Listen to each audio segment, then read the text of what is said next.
What's up? What's up? What's up? Hey.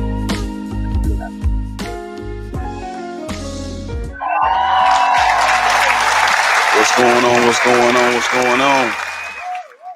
Season 2, Coffee and Conversation is back. We are in the building. We have a great show for you today. I am so excited about this opportunity to interview someone that I look up to and admire with nothing but uh, respect and honor as a youngin, and he's my older brother. You know, I have nothing but love for this man, and so we're going to go ahead and get started. But before we do, I hope everybody is watching Coffee Conversation this morning. If you can do something, a little something for me in the chat, put some coffee cups in the chat real quick. You know what I'm saying? If you got your coffee, I definitely got my cup. I got I only snap before coffee cup, but in the back of this boy, you feel me? Got a little Thanos.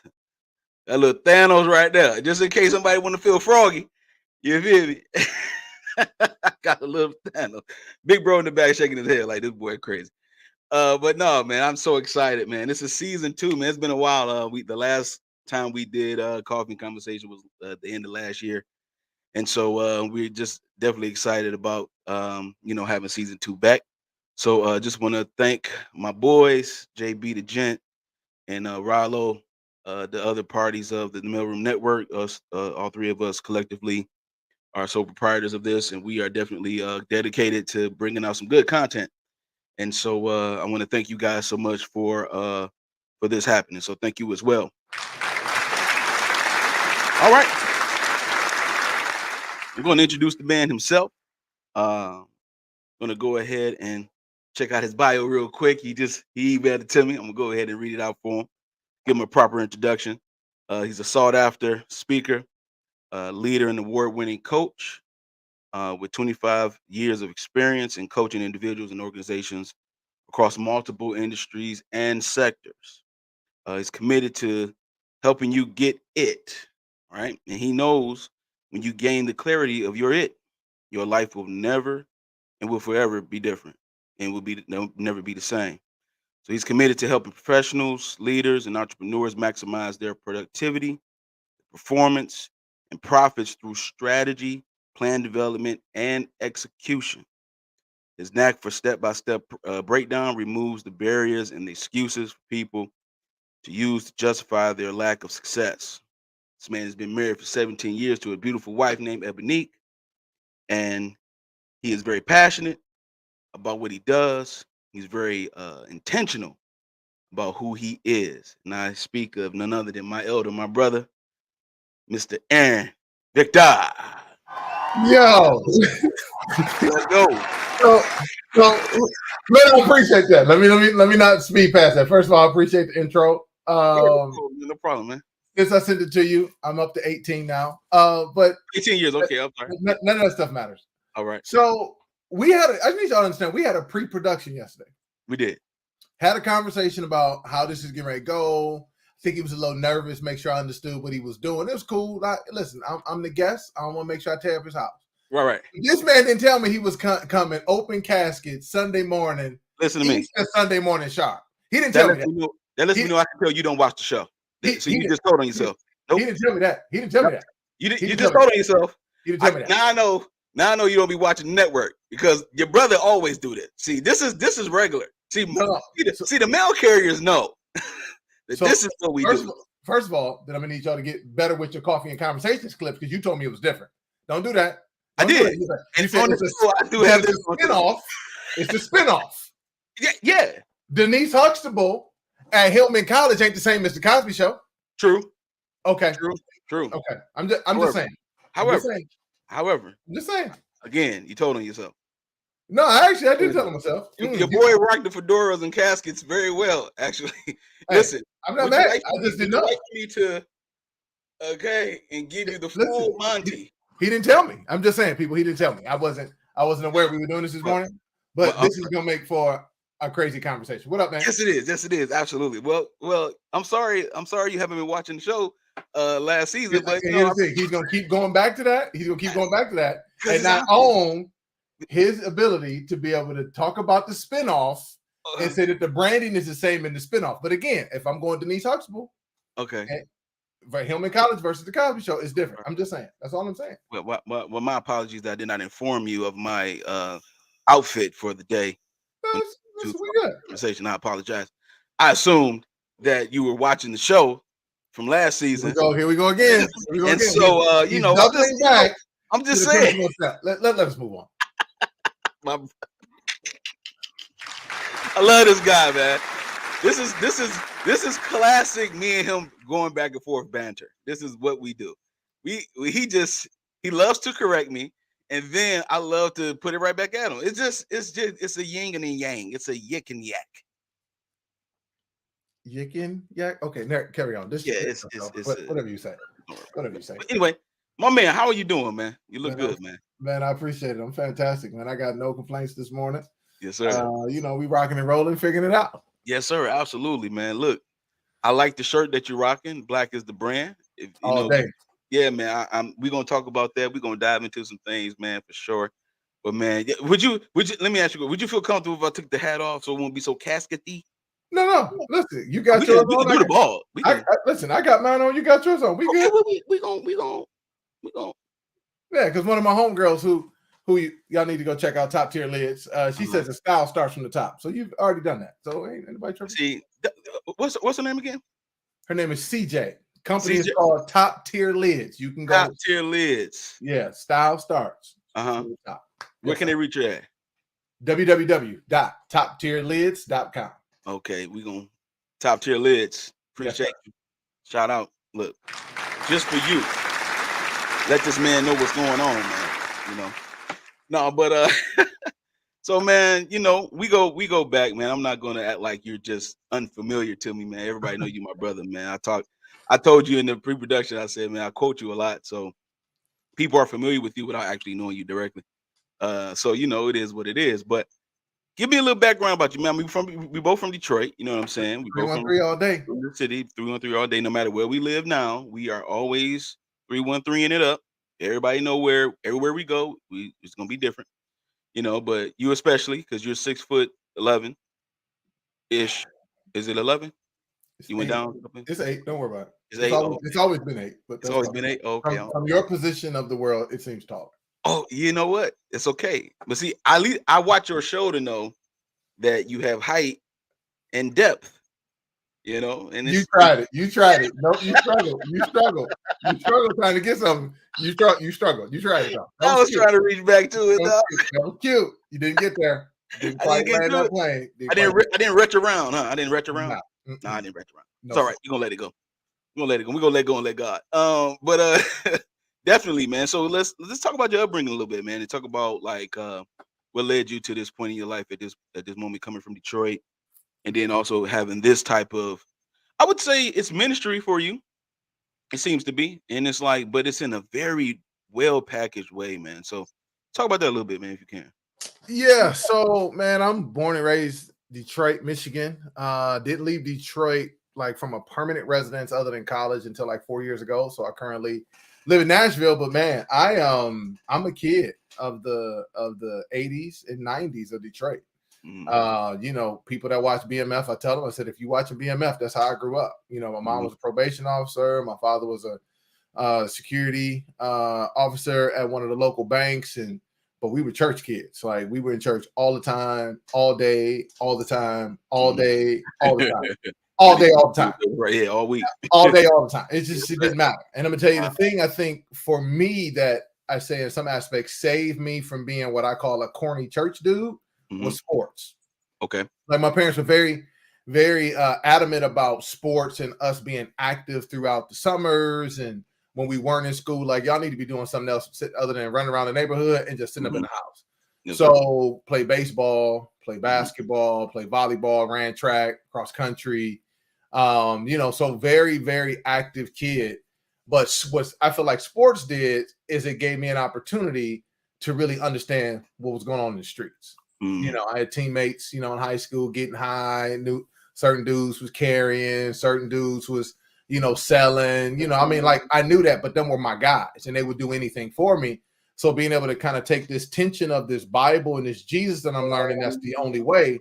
And then now coupling that with really the reality of life, that some of these cats are on the street and they trapping and they slinging because they have to, meet needs. And up until I was 15, both my parents was at the house. Mm-hmm. And so once my parents got divorced, and then subsequent, my mother, who was a probation officer at the time, got shot by one of her clients, then my life started shifting a little bit more into kind of that normal urban single parent home. Mom got to do it. I'm the oldest of three. How are we going to figure this out? Right. And so all that shifting really put me in a space where I started figuring out, like, so who is God and what does God really want? And how does this show up? And why would God let this happen? So you're wrestling with your faith and everything in that space. But I still had the goal that I had to get to college. I had to do something more than where I was at. And luckily for me, I had three men that I call like the three horsemen for me, which was my uncle, my mother's youngest brother, my Uncle Rex. It was my godfather, Milton Goodson, and it was my best friend's dad, Walt Russian. Mm-hmm. Those three men showed me, in the midst of the absence of my father, how to still be able to be a man in the midst of it, and make an opportunity for me to go take my life to the next level. So ended up going to college, played basketball at Oregon State University for a year. And I wouldn't have gone to Oregon because I was, getting recruited by a bunch of schools in Michigan. University of Detroit was one of them, like Western Michigan. So I was thinking about staying close to the house. And I remember my mom sat me down and she says, "You've done everything for us. You need to now go be a kid." And, so I lived in the 313 my whole life, Eastern Standard Time. And I took that plane 3 time zones away. Yeah. And the first thing that I see when I get off the plane is a dude with green hair and a skirt. Now, mind you, that's like 90. That's 95. Yeah. Today that wouldn't seem odd, but I'm like, Dorothy, we not in Kansas no more. No, not at all. And that joint was wild. Like, so you just out, no shame doing this, huh? Like you don't feel a way about this? Yeah. And so going from Oregon, I ended up going to a school in Indiana, Valparaiso University, because the coaches that recruited me at Oregon State got fired. But two things that were instrumental. One of the main things that was instrumental in Oregon is that I met a friend of mine named Kim McGrew. And Kim was the captain of the women's team that was ranked at the time, like top 25. But when I tell you she was all Jesus all day, all the time, I had never seen anybody like love the Lord like that, and people loved and respected her like that. Yeah. Because where we was from, you getting clowned, you getting talked about, so you kind of trying to hide it. But she was the first example I saw. I was like, yo, you can be cool and love Jesus. And I know, looking back over my life, that's why I had to go to Oregon for a year. For sure. That was her senior year, and that was my only year in Oregon. And so I transferred to Valpo and got closer to home, and basketball career was, from there was great. But that Valpo move shifted me because Valpo was and still is a Lutheran university, private Lutheran university. So in order to graduate, you got to take theology classes. Yes, you do. Why is that important? Because they were challenging everything I knew about God. And I remember the craziness, and tell you know this now, but this is just how we grew up in the Pentecostal, charismatic, speaking in tongues, hellfire and brimstone background. There you go. And we were using, one of our textbooks that we bought was the NIV version of the Bible. And anybody who knows where me and Tay from, that that's heresy. If it ain't King James, if it ain't King James, you might as well just go there. Speaking these and thous and arts, yes, you're not going to heaven. No, you're not. And so I talked real slick, like I knew what I was talking about, and I told her, I said, well, if we're not using the real Bible, this don't really matter. And she never checked me in class. She didn't check me in front of the class, but she wrote a note on my paper, and she says, if you can't speak Greek, Aramaic, or Hebrew, you ain't reading the real Bible no way. And it stopped me dead cold in my tracks. And that moment right there allowed for me to understand you don't know what you think you know. Right. Open and start learning more. Yeah. And so a lot of people, when they talk to me at times, they're like, yo, you like break stuff down like you've been to seminary. Well, that's partially going to a private Lutheran school. But then it's also, too, my pastor back home, he's a theologian. You know, a lot of people don't really know about this dude, but he Mhm. went to the Samuel D. Proctor School of Theology at Virginia Union, where a lot of great preachers come out of that. But his theology, his hermeneutics, his exegesis, his challenging of the faith is amazing. So sitting underneath that for basically, 14 years, and then going to Valpo, like my brain Yeah. is really more of a seminarian type brain without having gone to Yeah. seminary. And Uh-huh. so I see people, I see life, I see the faith through different lenses. And I think that's why you talk about that package. I've tried to be intentional Mhm. on how I try to take the faith and the principles of God and to put it in a space where people will take it, grab Mhm. it, apply it, and their lives be changed for it. So Absolutely. Absolutely, man. And you could tell if anybody really, is around you for a nice period of time, they will walk away, they will leave with something new. You know what I'm saying? They will leave with something new, something they'll learn, or something that they would think about differently, you know. And that's something that one of the things that I think even growing up at, like you said, the old church back in the old Pentecostal under Bishop David L. Ellis, Greater Grace Temple in Detroit, like, you know, um, we had this teaching, and so but once we grew up and we was able to, get older, we had the program that you recruited me in that you was trying to get me in for a minute with Sons of Soul. Remember that? yeah, Of man. course you remember that, right? Rick, my Come on, man man. Kenyon Hall. Come on, man. God bless you, man. One of the And founders. Yes, yeah, sir. the founders, yes, yes, you and Kenyon, man. And Sons of Soul, for those who may not know, I'm gonna break this down real quick. Sons of Soul was a program that we had every third Sunday of the month or second Sunday of each month. It was And just I remember it was once a month. I don't remember yeah, which it was one. once a month. It was like second or third Sunday once a month. And it would be young men who was able to just come together and actually just speak about things that were on our minds and things about the word of God, but also things about just life in general. And our advisors were Tracy Stevenson and Park Stewart. And man, we just was able to come together. I mean, people from everywhere, Kelvin and Nick from New York and Jay Woods and all the young guys. Like we would come together and it'd just be love, man. So that that I see that Sons of Soul that is also into what you do. It seems like everything that you learn, you are able to place it in the things that you do. So can you just talk about how things have impacted the way things impact you and how that affects your services and what you do now? Like how does that correlate with each other? Yeah, so Sons of Soul, I remember me and Kenyon were sitting one day and he was like, man, we don't have nothing for the young adults. He Mhm. said, we're in this space, we're 22, 23, 24 around that time I just got out of college. And you're young enough that you're not the old guys, but Mhm. you're too old that you're not the young guy. Right, So right. you kind of got this black hole that I still think a lot of ministries leave open. And Mhm. so for us, as you begin to maturate and you begin to open up your brain, you ask a lot of questions. Mhm. And so, a little bit less from your group, but a lot more with mine as a Gen Xer, we were discipled in the way of the baby boomers to simply say, just do what we say, just fall in line, Yeah, stand up straight, put your head back, just do yeah, this, don't ask too many questions. yeah. We're telling you the right thing to do. Mhm. And so we never, like, if you talk to anybody in my generation, we never really was feeling that, Uh-huh. but there's really no voice for us. So Right. we just kind of go what's closest to us. And so we kind of became some baby boomers and Gen Xers.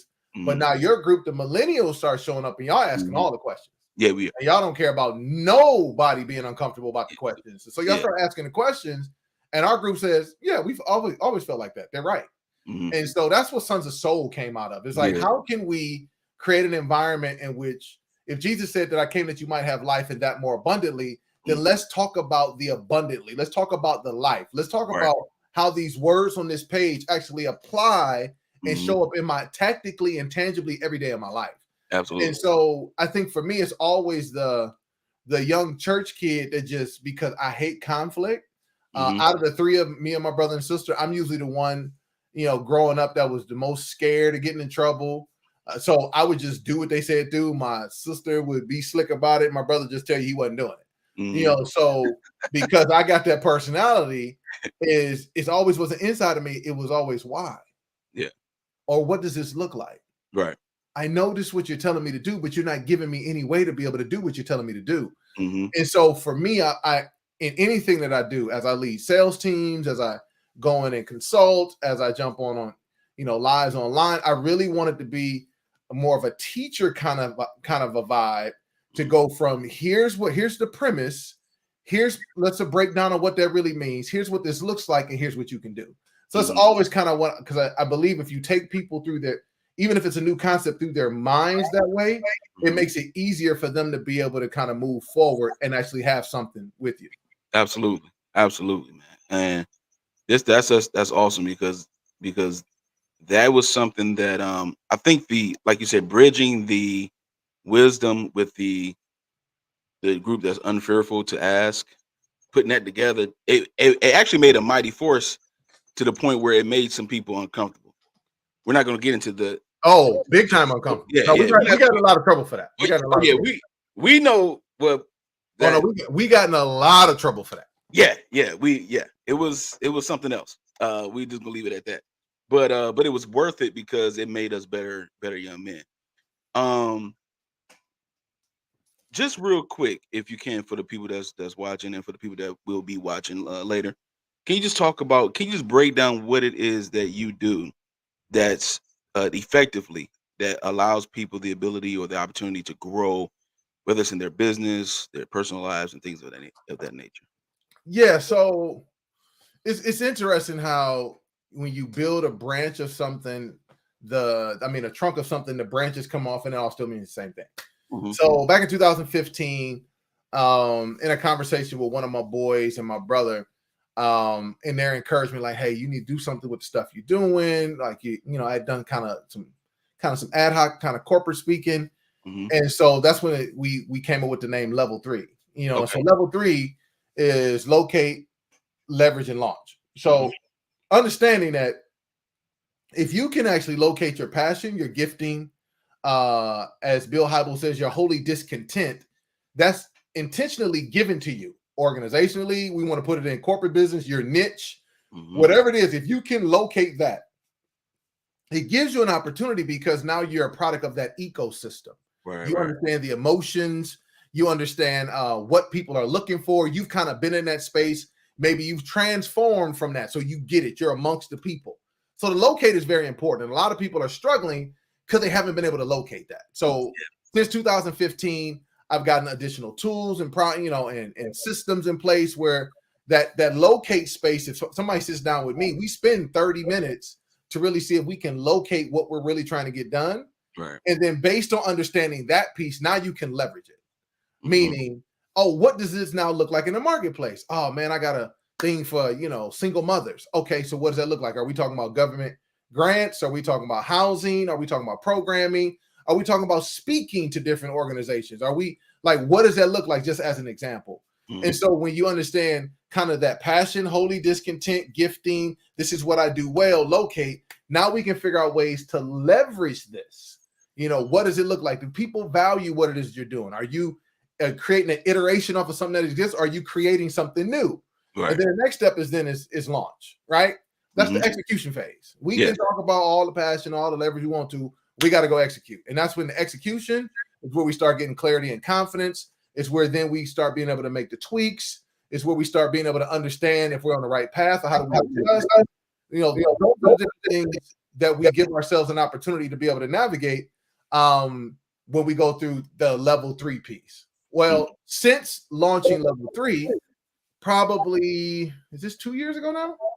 Maybe 2 years ago now, I started a group, community group called Next Steps Required. Mm-hmm. So in essence, next stands for now it's executing time. Yep. And so when understanding that I have to take the next step is simply this. Most people are overthinking, over-processing, over-baking the things that are going on in their heads. Mm-hmm. Why? Because a lot of us have some traumas that have come back because somebody told us if you mess up, you can't do it. Mm-hmm. Or you're less than, or school teaches you if you're a failure, you get in trouble when you get home with your folks, right? There's a lot of things that are subconsciously driven that allow for people to stay more paralyzed as opposed to be immobile. Right. So in essence, the only thing that matters, if there's 20 steps that allow for you to be successful, the only one that matters is step number 1. So you got to take the next step. And that next step takes you in the direction of your goal. It's going to help create momentum and help build clarity and confidence that now you'll be able to sustain what it is you're trying to get done. Right. But if we are too busy worried about step 20 and we haven't done step 1, we haven't earned step 20 yet. And so that's why I always say take the next step. So I try to break down things in next steps. I try to help show people the next steps because if you keep it simple, everybody can do it. And when people start doing it, they start having fun. So then they want to do it. Man, you definitely a preacher because you all in my notes. I wasn't even ready to talk about next steps required yet, but since we in the building, let's break it down because I like it. I like the concept of it.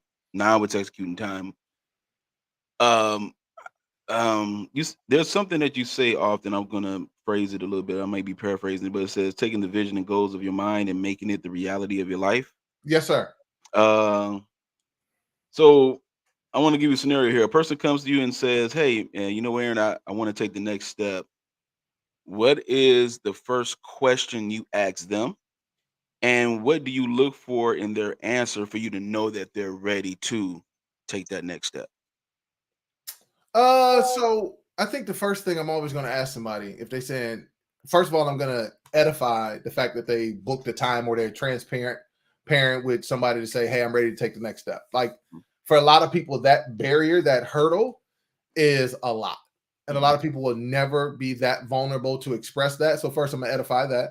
Okay. I think the next thing I'll just as simple ask, I ask this on every client appointment is what are your goals over the next 6 to 12 months? Some people know them. Some people actually didn't start thinking about them until they sat down with me. Right? Okay. So what are your goals over the next 6 to 12 months? And so they start talking. So then I'll get you to prioritize. Give me 3. Give them to me in the order in which it is that you are prioritized, that these are important to you. And then we start talking about two different sides of it. What does it mean? And I want people to imagine, what would it mean if you completed this goal? What does your life look like? What are the emotions? What are the colors? What are the feelings? What are the smells? Like just turn your brain on. It's safe. Imagination is safe. And so then I also pull to the other side. I said, so 6 to 12 months, what happens if this doesn't happen? And I want them to hear that too, because just as much as we can imagine, we also know that there's some pain on the other side, some discomfort that we want to navigate through. Yeah. And then depending on their level of self-awareness, we'll talk through kind of potential obstacles that could come up. And I want to see if these are real obstacles or are these kind of mental and perceived. And then once we kind of talk about, hey, here's what it looks like to move forward, they either say yes or no. Like it for me, I'm gonna know in 30 minutes if we working together or if I just gave you some value to kind of keep you moving in your direction and you feel good about it. Absolutely. Okay. How much does let me see. I want to use the word procrastination. How much procrastination do you come across with certain individuals throughout you doing this? I mean, is it more often than not, or is it a balance to it? It's all the time. So in essence, you got 4 types of personalities. All right. So and 2 of them, I believe, burn out and procrastinate. The other 2 over process and overthink and procrastinate. Here's what I mean. So you got one personality is super jovial, right? They're the life of the party. Oh my God, Tay, so glad to see you. It's wonderful, dog. Let's get it. We turned up, baby. You know what it is. Right? That life of the party.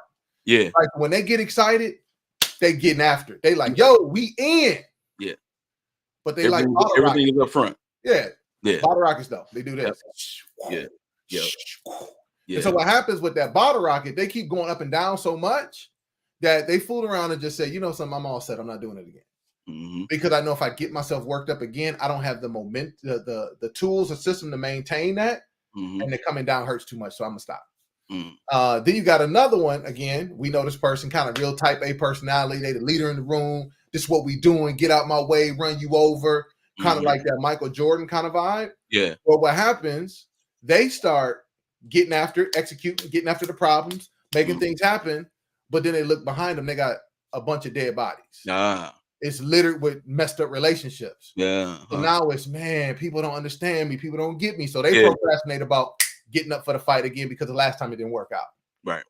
The other 2 are the personality types that are like the super analytical person, like kind of like your accountant, You know, that person that understands the numbers, understands all the systems, sees the bigger picture, and can point out details that'll keep you from killing yourself. You know, that person, because they see all the details, they don't want to do anything until they get all the details fixed. Procrastination. Then the last one is that one where it's a little bit more subtle, but they don't really want to be out there. Leave me alone. Sometimes can be a little bit passive aggressive. I don't really want to be bothered too much, but they're gonna help out if they believe it's safe. They're gonna be rocking with you if they think it's good. They're always gonna ask for permission, even though they got all the equity and relationships to move forward. But that person is gonna overprocess and overthink as well. So there's procrastination. So it shows up in different forms of personalities. And anybody that's watching, you one of them 4 personality types. Oh, for sure. Procrastinating somewhere. Yeah, for sure. It's a lot of people that's like that. I know for sure. I know I'm like a mixture of the analytical, for sure. Think too much sometimes, overthinking to be like, you know what? Let me just wait till I get some more info. Yeah, you know, I need some more. I need some more confirmation. Then you need some more. Yeah, exactly. Then you're gonna always need more, and then by the time you always need more, it's like your opportunity to do it was probably gone. Yep. Like, just go ahead and just execute, man. So I like that. I want to shift a little bit though, because man, you have this thing that you do every Wednesday and Friday on your Instagram, man. It's called Get Over the Hump. Yeah. Let the air horns pop. Let the air horns pop, baby. Yo, Get Over the Hump is my man. I'm gonna take my hat off and get over the hump. The man gotta take the hat off and get over the hump. You gonna let it shine. But hey, bling bling, you feel me? Hey man, look. So Get Over the Hump, man, is like I've been rocking with it for well. Let's I don't want to talk about that. Let's go to where it began, the genesis. Like how did it start? You know, what was your thought process in creating it? Like, what was that space like for you? Yeah, man. So Get Over the Hump is interesting. It's an interesting story about Get Over the Hump because I was getting like really leveraging online. Like normally I'm a early adopter on everything, but I was super slow with social media. I didn't really start getting on social media until I had to when I was a youth pastor, youth minister, because my kids were on it. So I was like, I need to know what they up on. But I was late. I was one of the last people to have a Facebook account, last one to get on Instagram. I was late. And so then from a business perspective, because when the world was open, I was just used to showing up to places. Boom, they pay me. We doing that. Didn't really understand content. None of that stuff. Didn't understand none of that stuff. Whatever. So 2021 is when I started kind of my first foray into recording videos and setting stuff up. It was like Dr. King's birthday in 21. And I put this video out called Change. Now, the bars are fire. Yeah. But the video is trash. The bars are fire, but the video is trash. Absolute trash. But man, if you scroll on my Instagram page and go down there, you can find it. Or you go to my YouTube spot, you can find it. I have not deleted it. And what's interesting, it's still impressions. It's still one of my best ones. Yeah, okay. When I tell you it's trash, I think it's trash. Like 100% trash. But it was my first time, and I went into it and I said, if I show up this first time, I got to show up every week. So that was kind of that initial genesis. Then I joined this group in Deeper Than the Brand, led by Nikki Saunders and Carl Phillips. And they've been behind like ET and Earn Your Leisure and different brands like that to help them like get them popped off and, you know, understanding how to leverage social media. And like when ET the Hip Hop Preacher took off, that's when, you know, stuff started happening with like, you know, Will Smith started finding this stuff and everybody else started doing this because of that team in the background. Yeah. So they had their own group and they said, hey, if you want to jump on, here's the program. It was a 12-week program. Okay. And it was a dope cohort. We all from over the globe, like literally from over the globe to Bahamas, Abu Dhabi, you know, like we all over the place. So we're the first group and, you know, I do my thing, what I normally do and, you know, encourage people and speak. And it's like, yo, why are you not doing Instagram lives? Well, earlier that year, I had done some Instagram lives and nobody showed up but me and my wife. Nobody. Okay. Like nobody was on them things. Okay. I had done that thing for about 6 to 8 weeks. Nobody showed up. So I was like, oh, I'm not about to keep doing this. This is dumb. I was like, it was just me and my wife. She hear me at the house. So I stopped. And I remember coming out and my girl CJ, the owner of Top Tier Lids, she said, "Yo, you're the voice of now. You need to show up." I was like, "Yeah, I hear you." But ain't no, I said, I've done that before. It didn't work. Right. She said, I don't care what didn't work before. And she, she New York. So she wasn't letting it go. Yeah. She was like, look, I don't know what happened before, but I'm telling you what's going to happen now. You need to show up. Yeah. So initially, Get Over the Hump was her encouragement to do it again. It was just on Wednesdays. And I was like, let's just do something just in the middle of the week, give people some little inspiration, kind of thought process on the way to work, and just kind of be done with it. And one of the guys I was working with at the time, he was a coach, and he says, Wednesday's going good. You need to add another day. I said, say what? Yep. He's like, no, you need to add another day. He said, what can you commit to? So I'm always in my head, I'm never going to put anything out there that I cannot consistently commit to. If I cannot be consistent and be committed, then I won't do it. And I was like, the next best day is going to be Friday. He's like, you need to show up Wednesday and Friday. And so I remember showing up that first time, and it was people from Africa on this joint. I was like, excuse me?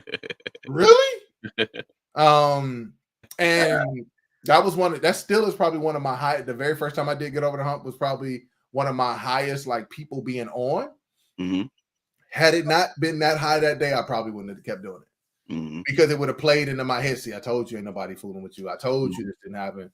So now I know kind of the names and the faces, and some of the people that really was rocking hard kind of the first year don't show back up, but they've been replaced by other people, and then the numbers go up. But I've gotten comfortable that now that I know the people that show up are the ones that need me, and they feel like what they're navigating in their life, God has me connected to it. So, unless my schedule doesn't say I can do it, Wednesday and Friday morning, 7 a.m. Eastern, baby, we there. Yep. On his IG page, Ask Aaron Victor. It is verified. It is the man himself. 7 o'clock in the morning on Eastern. And I think your time Central is what, 6 o'clock in the morning, right? 6 o'clock in the morning. All right. And then if you're on the West Coast, then God bless you. All right. But yo, what I like, one of the things that I like about Get Over the Hump, right? Is, hey, good morning. Listen, hey, listen. What kind of week you having? You know what I'm saying? I'm doing him, by the way, y'all. I'm doing him. Okay? That's why I'm laughing. What kind of week you having? I mean, my dopeness doesn't expire. Like, kind of week you have, is that kind of week where your dopeness doesn't expire, where you realize that you are on time because you're in time, and all this kind of breakdown. Now, what about this? What maybe I'm a classic, maybe I'm a classic. And then but if you're having a rough week, sometimes you might have a rough week. Just just say I'm built for this. I'm built for this. We're gonna talk about I'm built for this right now. Right there. You see it right? Hold on, I can never get this right. We ain't got time. Yeah, there it is. Well, there it is. Built for this. On Amazon right now, #1 seller. We're gonna dive into that in a minute. Oh my God. But my dopeness doesn't expire. I'm a classic, and I'm built for this. Those three categories, we call them monikers, right? Yep. Okay. Affirmations, monikers, okay. Mantras. Break those down because, hey man, I can't. First of all, I've never been so ready to answer a question in my life before.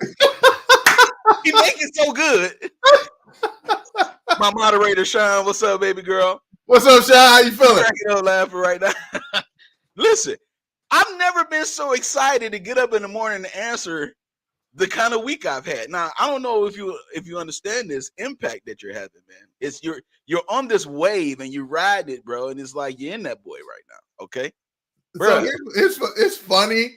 It's funny the things that people pick up that I do. Because some of it's intentional, some of it just kind of happens. So for instance, if you jump on 7 a.m. Wednesday and Friday mornings, we're gonna be on IG. But I do start it off every time. I'm like, good morning, good morning, good morning. Now that's a shout out to one of my guys I used to work with. Every call he jumped on, dude, it'd be like 12 a.m., 2 a.m. in the morning. We doing a work call. He'd be like, good morning, good morning. I mean, he'd be like, yo, dog, chill out. So like that. So it's a shout out to him. It's my man Chuck. So my man Chuck used to do that. So I took it from Chuck. So it's funny. I've heard other people pay attention to the fact that I do that. Yes, sir. But the I'm a classic. My dopeness doesn't expire, and I'm built for this. Was crazy. I'm gonna tell you where I got. That was actually a Get Over the Hump. It was the first get over the hump after the Super Bowl that Snoop and them did. Okay. In LA. Yeah, and I'm sitting there watching this thing that night, and I'm like, yo, we be tripping. I said, because we were losing our minds when they hit that thing. Snoop, Dre, M, 50, Mary J, Dr. Dre. And I'm like, these songs is like almost 30 years old. Yeah. And I'm like, why are we acting like we can't do anything because the calendar just turned? I said, we were all sitting there watching it like little kids. Yeah. Like we had never seen it before. Absolutely. I said, it's evoking an emotion. I said, it's putting us in a space where now their streams go up because now all of a sudden they're making more money because of the stage, because they're still confident in that spot. So I'm like, yo, I'm a classic. I'm tripping, bro. Yeah. What are we doing? And one of my guys that used to be on, his name's Dwayne, actually cousin on my wife's side. He was like, yo, you do understand classic cars don't have no explanation. They just pull up. He was like, they just pull up and they just are. He said, people already know what they are when they pull up. Absolutely. He said, classic songs. Like he was talking, like when we were talking one day offline, he was like, classic songs. When you hear the first melody, you already know what it is. Absolutely. I was like, whoo, that's good. Absolutely. Yeah. So I used to kind of break it down like my name has been in rooms before I've gotten there. I know that I got the problem to solve. I got the solution to your problem, and I got the results. Absolutely. So now it's evolved. Like if I'm saying I'm a classic, it really is now freeing people from I'm no longer explaining myself to people who are determined to see me one way. No, I'm a classic. That's toxic. I'm not doing that. That's right. So then my dopeness doesn't expire. Same Super Bowl piece, right? It didn't expire. No. You turn on the Chronic right now, people are gonna be losing their minds. If somebody starts one, you hear that? To the soul, Snoop. Like it's gonna be like it just came out. Exactly. You know what I'm saying? Or if it go shorty, it's your birthday. Don't party like it's your birthday. Like the song's almost 30 years old, man. Almost 30 years old. You see what I'm saying? And so I'm going, oh, my dopeness doesn't expire. Like if it was dope then, it's gonna be dope later. Like what are we talking about? Absolutely. And so that's where you hear that play on the word time, because that messes with a lot of people's heads. So just understand, I'm on time, right? You're not late. I'm in time when I arrive, and I'm going to impact the people I'm supposed to at the right time. Absolutely. Because sometimes we get to places that we perceive at the right time ends up being early, and their hearts aren't prepared for you yet. Yeah. And then the last one is I'm built for this. Like it's just really, what is the redemption of the whole process? Come on, now. The thing that was meant to destroy me developed me, right? The thing that was supposed to kill me actually gave me life. Absolutely. So now that I'm looking at the rubble I just came out of, and I'm looking at what's in front of me, please, that's light work compared to what I've been through. Yes, sir. I'm built for this. Let's go. I'm built for this. I'm so glad you went in that order and you did it on purpose. I appreciate it. Because here's what's funny. I say I'm in that order all the time. I don't know how to not do it in that order. It feels weird if I do it a different order. The other way, exactly. Because this is perfect, because it's going right into the book. Amen. I'm built for this. Now, first of all, I want to say I'm proud of you, man. And honored that you even it's encouraging, man, to see someone that I look up to from a young man to now, that you're doing the things that you're doing. You're making the moves, you're doing all the things you're doing. And plus, we know each other personally. For sure. And you know what I've been through personally. For sure. And so it's like just to have this full circle experience. Yes, sir. From being the guy way back when you said, hey man, just because you're going through something don't mean you gotta look like it. That's it. You said that to me years ago. And I was broke, busted, and disgusted, as they would say in the black church. To now where you said I look casket sharp earlier in the show. All facts. I'll take it. Listen, man. I'll take it. You feel me? Yo. You said, listen, you in your house right now. Yes, sir. Absolutely, man. I appreciate it. Oh, that's okay. Bars right there. Okay. Yeah, I just want listen. We gonna listen. I got you're in your house right now. I'm in my house right now. Yeah, there's a moment when I was telling you, like, yo, you ain't gotta look what you've been through, but you actually was couch surfing. Yeah. Sleeping in cars. Yeah. Trying to get a couple of nights at any little hotel that you could. Come on, man. I'm just saying, you're in your house. I was in there. If you talk about a full circle moment, I'm just saying you got your own candles burning. I see them in the back. You got your own candles burning. Yes, sir. Yes, sir. You got extra. See, when you was just back then, you were just worried about, can I put my head someplace? Yeah, I just You got lights, you got microphones, you got candles, you got shelves, you got stuff on the wall. You know what I'm saying? Come on, dog. We're gonna talk about it. Let's talk about it. Let's talk about it, man. Because your dopeness have not expired.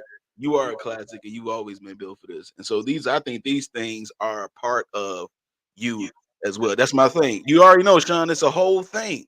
That's my saying. It's a whole thing. Talk about built for this, man. First of all, congratulations on being #1 bestseller on Amazon in what 7 categories. Number one debut, #1 new release in 7 categories on Amazon, and then debuted overall #1 first week out the gate in 3 overall categories. So crazy. I was in the top 10 in a couple other ones. So we crazy. The Lord was gracious to you. Yes, sir. You #1 in multiple categories. I mean, now before I get into the nuances of the book and the breakdowns of it, because I do want to talk about a few things, a few topics that you had in there, a few quotes that you had in there, man. It's pretty phenomenal. Describe this book though, because it's not your typical. I'm telling y'all need to hit his link tree, the link tree site link right up here that you're looking at in this ticker. It has everything. It has the level 3. It has his Instagram. It has his merch for Get Over the Hump. All the stuff that's coming, like everything you need is in his link tree. And I'm telling you, you'll see everything. And you will see the bill for this, and you'll see it'll link straight to Amazon. You can purchase it. You can do audio, or you can do paperback like myself. It's dope. It's super dope. Now, it says why this time is different. All right, why this time is different. So, tell the people that's watching, why is this time different? Yeah, so it's interesting. So when you talk about why this time is different, the hardest thing I think for any individual to have been through disappointment, trauma, or a negative experience is to believe that the next one won't be like the last one. That's difficult because your brain has already said, I have evidence that the last time that this situation looked like this, that this is going to be the outcome. Yeah. So remember those 4 personality types we talked about earlier? Yeah. The one thing that levels them all is trauma. Yes, one thing that levels them all is disappointment. Yes, so that's where you get to overthinking. And so I always tell people I am a 1 decision a day at a time recovering overthinker. Okay. 1 day at a time, recovering overthinker. Recovering overthinker. one decision at a time, bro. I like that. Yeah. And so because of that, I understand the tension of an overthinker. And that one of the things is this going to be like the last time? Is this going to be like the last time? Is this going to be like the last time? And so what I wanted people to understand is like, let's go excavate. Let's go get back into who you are and where you came from. Hold on, pause. Excavate? Yeah, excavate. This man got vocabulary. Come on. Come on,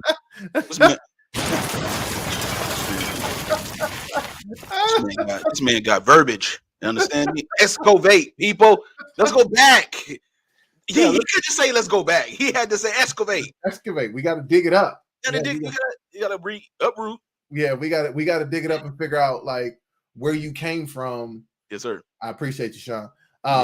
Where you came from, what you've been through, like because in the midst of all of that, it's the sauce. Yes, it is. And a lot of times we try to run so far away from what we've been through that we try to become this manufactured version of what we think people want to be will accept us, and we get frustrated when we see people who are not as smart as us, not as gifted as us, get by because they're navigating in their authenticity and you're navigating in something manufactured. And so in order for us to really understand that this time can be different is because I'm actually do something that most people don't do. I'm going to take the time to self-reflect. I'm going to invest into me first. I'm going to begin to start understanding my intrinsic desires in nature. And when I show up on the other side of this journey after 30 days, it's different because I'm different. Absolutely. Would you say, is it safe to say that being totally honest with yourself is key as well? Totally honest, there's only so many levels of honesty you can be. What I mean by that is just and I get what you're saying. So the other thing that I push It's why I love Get Over the Hump, why I love the community group Next Steps Required, why I did a book club with this. It's the community piece. It's what brought us together in Sons of Soul. Yes, It's sir. the community piece because it is very difficult. It's why a lot of people will show you that if you train by yourself, you can get results. Mm-hmm. If you train with a partner, you get different results. Mm-hmm. And if you and your partner train with a trainer, Mm-hmm. y'all get better results. Mm-hmm. You see what I'm saying? So it's that different levels of accountability that says, yo, Tay, you can do it. You got one more in you. Yep, Aaron, I see what you did. I know you tired, but you got at least two more in you. Let's go. And so that's difficult to be 100% honest because you're in the frame. And when you're in the frame, navigating in the picture, it's difficult to sometimes be as objective as possible. Yes, sir. Absolutely. Yeah. I like that, man. This is, again, people, this is not a typical sit down and just read. Or no, you're gonna be doing some work for sure in the book. This is for sure. You're going to be doing some work. Okay, this is a work book, if you will. All right, so definitely look. I said that earlier. I told you, you're preaching, man. Boy, preacher, though, he in my notes, he going fast, slow, and up and down in his notes. Yes, sir. But it's a very in-depth process. And it may cause some issues. Now, not issues bad in a bad way, but just some discoveries, if you will. Now, before I get into the breakdowns of what I have here that I particularly want to talk about, how was it writing this book? Because you do have some things that you wrote in here, some quotes, some very powerful soliloquy stanzas in here and things of that nature. Like, how was it? What was the process like for you? What was you finding out about yourself as you were writing this book? So people have been on me for a while to do a book. And my brother's done a book, Permission to Be Black. My sister's done a book, Bullets, Babies, and Boardrooms. My mother did a book, Back from Insanity's Edge. No, that's my aunt, Back from Insanity's Edge. No, that is my mom. Then my aunt's done one. Like my family got writers. Yeah. So people have been on me to do a book. Yeah. And I'm going, okay. Because when doing any book that's going to be biographical, you got to be honest for people to love it. Yeah. Like you got to be honest for people to really rock with it. So you can't keep it whitewashed. You got to go there. Yeah. And so I was writing actually two different versions before this one. And I felt like the time was pressing. And not that, I felt like it was going to expire and it wasn't going to be good. But I felt like in the season, I needed to get something out. Okay. And so God was like, no, the reason why these aren't coming out the way that you want them to come out is because you need to go actually do what you normally do, which is in my office right now. I got 4 journals right now on my desk. Now, 3 of those, I'm only actively in one, but the other 3 have other notes in it. So I literally in the morning, I journal, get my thoughts out. I've done it since I was a teenager because I used to have a really bad temper. So it helped me process my emotions, self-reflection and those types of things. And so it was interesting. God says, you're trying to create something from scratch when you already got it done. I was like, what are you talking about? He says, go back and look. And probably maybe it was the end of 20 during the pandemic, beginning of 21. My process was I wake up 5 o'clock in the morning, spend the first half an hour, 45 minutes with the Lord. And when doing that, I'm usually, if I read the scripture, what's my response to it? Quotes come out. If I'm praying, I come out of it, boom, what's the quotes that come out? If I'm reading a book or something, what's the quotes that come out? So I do that at the beginning of every day. God says, just go back and start reading your journals. And I was like, yo, these joints is bars. Like these joints are fire. Yeah. He was like, yeah. So put these in a space to allow people to reflect on them with questions for them to kind of think through from their life and start putting that packaging together. So then the next iteration of that was I sent it to my sister who had done her book, and she was like, all right, here's a couple tips. You might not like it, but you might have to do some more work. And so her piece was take the quote, which is dope, but now you need to give some explanation because some of them are too heavy that people won't be able to go and start doing the work on the questions yet. Right. And so I was like, all right. So then that took a different level to be able to kind of get into those and do that too. But for me, I wanted to be authentic to who it is that I am, which I journal and I self-reflect. Two, I really wanted people to say, hey, take the time, invest in you. That's why at the beginning it says 30 minutes for 30 days. Yeah. 30 minutes for 30 days. Yes. You are worth 30 minutes for 30 days. Mm-hmm. But a lot of people say, man, I don't have time. And man, I forgot. And da da da da. And so that whole process that you got to do something. And kind of what some people say, you kind of do it ugly. Like there's some flaws in it that I still see that I would love to kind of fix and tweak. But it was like, nope, you got to put out what they call that minimum viable product. Yeah. That's going to bless people. Even though that you see that you think that it could have been better, i.e. the original iPhone. The original iPhone, when you study the original iPhone, Steve Jobs knew that the AT&T network couldn't hold it, and he knew it was going to be a bad customer experience. But he said, it's coming out anyway. Yeah. And what happened? A surge. People are buying nothing but iPhone. Exactly. That I know that one of the things that that's one of the things that I share with you as well is that the ability to write. I've always been in my personal time writing. I mostly wrote poetry and still write poetry to this day, and I haven't really unleashed anything yet. I'm still working. But one of the things I noticed in this book though is about I want to talk about day 5 in your self-talk portion of the book. All right. Day five, when I was starting to work on this, day 5, I text you, remember? And I sent you a picture of the question I was on, and I texted to you and I said, really? In the 5th day, you're gonna just do this? You coming at us like this? This is the question. This is the question that was in the book. What is the thing you want to believe in again, but are afraid of being disappointed? Let's pause for a second. Let me ask that question. This is day 5 of the book, people. I'm trying to tell you that you need to get this book, okay? What is the thing you want to believe in again? Again, you used to believe in it.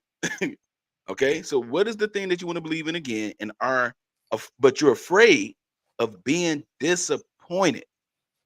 Oh, we got another Sons of Soul, Big Cal. What's up, Cal Green? This Cal Green. What up, boy? What up, Cal? Another moderator of ours, man. Thank you, man, so much for being on, bro.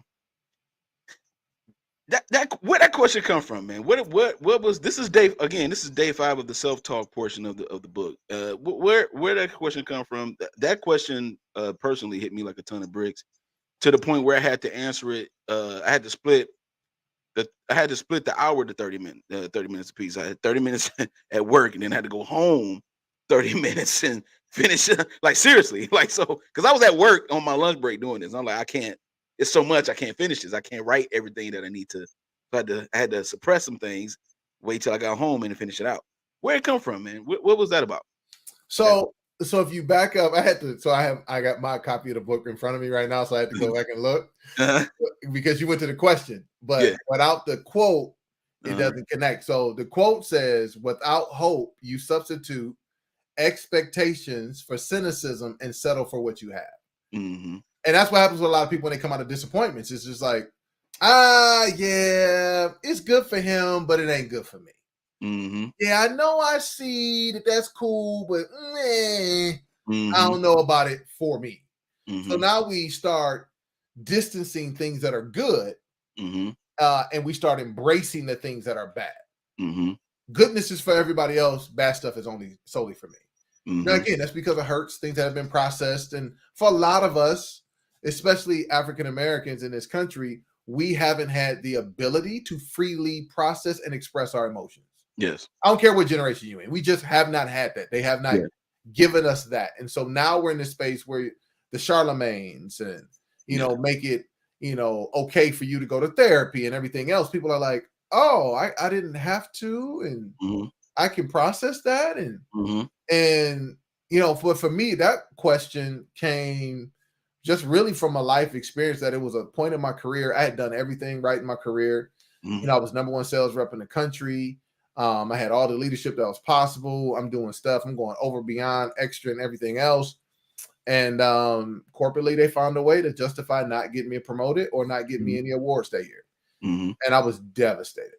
Like devastated to the point of like, I'm just gonna let this be a job, whatever it is, I'm done. And by God's grace, I proactively, like I wouldn't even say that they transferred me. I proactively didn't know what I was doing. I proactively went to a different division.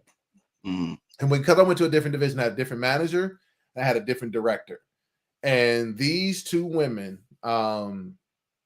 I remember sitting and I had that cynicism in my heart. I had that, nah, I ain't doing it. Y'all still work for the same company. Da da da. It's gonna be the same thing, same BS. Blah blah blah blah blah. You know, I'm on here justifying all this stuff in my head. And I remember praying one day, and God says, "Why would you make them pay for something they didn't do? Mm-hmm. Why would you give them a lesser version of you because somebody else screwed up?" Yeah. And I said, "Man, dang." So he said, "I need you to believe again. I don't need you to believe in the whole organization again. I need you to believe in those two women again. That you're connected with the right people in the right space at the right time." And Sarah and Heather, like they have been godsends. And from that point, corporately, my career started taking off because I gave them the best version of me. Because what God also showed me, you give them an altered version of you, you're going to get more of what you've been getting. Yeah. But if you give them the best version of you that was not stewarded correctly in their hands, things are going to be better. Absolutely.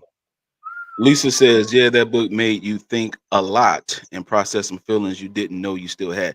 Lisa. Shout out to Lisa. That's Lisa that said, I create my own finish line. So I always win. Yes.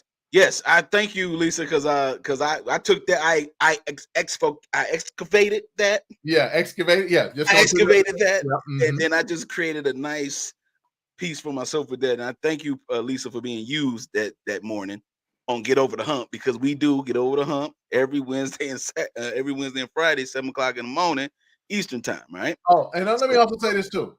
Yes, sir. The best thing about Get Over the Hump, in my opinion, is the chat. Yeah, for sure. It's not even me. I just facilitated an environment for them to go crazy in the chat. Yeah. Because you can watch the replays, and the replays are gonna bless you. Let me be clear. The replay will bless you. Yes. But your level of blessing goes up with the sacrifice of your sleep if you join that chat. That's all. Absolutely. So follow Aaron Victor at Ask Aaron Victor on IG. Again, he is verified. So when you see that verification, that's him. All right. Don't follow nobody else. That's him. All right. For sure. Yo, that is that question from day 5 was something that really hit me like a ton of bricks. And I'm glad you brought out the quote, because it did bring a lot of connection to that as well. One of the things you talk about too in the book is about boundaries. And you we're going up. We're going up, man. We're gonna get there. So day 21 in particular, fight the need to do everything. Everything you can do isn't meant for you to do. Why do people feel a need to say yes to things they really need to say no to? Is what I'm asking you today. What do you think about that? So I'm just going to speak from what I've seen personally, and this, when I say personally, not even just in coaching people, is just personally for me. When you come out of a space in which you felt like you weren't recognized, you weren't appreciated, you weren't valued, when people begin to start giving you that attention, and they start saying that you're good enough, and Aaron, we need you, and we got to have you, this won't work without you, then you begin to just start going, yes. So what it does is it's feeding into the gap that you still have, which is to be needed and to be valued, but without boundaries. And I said this, I think it was to the book club, and it might have been Next Steps. Anyway, and I remembered it when I said it. I knew it was God when I said it. I said, is that service without boundaries is abuse. And that for a lot of us, we've been abused because we don't have any boundaries on how we serve. So now we say, let's take our ball and go home. I don't want to serve nobody no more. But some of the issues that you had is because you didn't create any boundaries. So when people see that there's value, just like I remember a guy was coaching some years ago that he said, hey man, Aaron, young dude, smart, just didn't know nobody. It's like, yo man, I didn't know that you were supposed to have like a budget with your account with the debit card. I said, what do you mean? He said, man, He said, man, I just would go to, if I went to the store and I needed something, I swipe it. Boom. If it go through, I'm good. He said, so it didn't stop. So boom, swipe it again. If it go through, I'm good. Right? And I'm like, yo, but it's only based on the amount of money you have in the account. He says, I didn't know that. He said, so when I start looking at my account and I'm seeing all these negative overdraft fees and stuff all this stuff's going on, I just thought as long as it swiped, I had money. I'm like, no, sir. It only has the money that you put in there. He said, yeah, I didn't know that. And that's what happens with us. Our bank accounts go down and our spirits, our hearts, we're not refreshed because people keep swiping. We need you. Keep swiping. We need you. Keep swiping. We need you. And because you don't say no, or I'm insufficient funds, I ain't got paid this week. I need to go sit down and go get some sleep. I need to go on vacation because you are not doing any of that level of self-care. They keep swiping. They're going to keep swiping until you burned out. And guess what? You don't put up no boundaries, and they're going to take everything out of you, and they're going to go to the next account, and they're going to swipe that thing until they can get everything out the next one. So in order for us to be able to be empowered and not be victims, we have to be able to create the boundaries that allow for us to be where we need to be. Absolutely. So and that comes along with a lot of discipline. Is that correct? Yeah, that comes with discipline. That comes with self-awareness. Okay. That comes from being able to discern in the moment. Because even if you take stuff like that in church, or you take stuff like that, I would say even corporately, they good for that corporately. Yeah. Like, you got jobs making $35,000, somebody quit, and they tell you, hey, we need you to do your job, be a good team player, fill in, and they ain't paid you nothing extra. You working 12 hours and they still paying you $35K when the job that you doing is supposed to be at least $90K.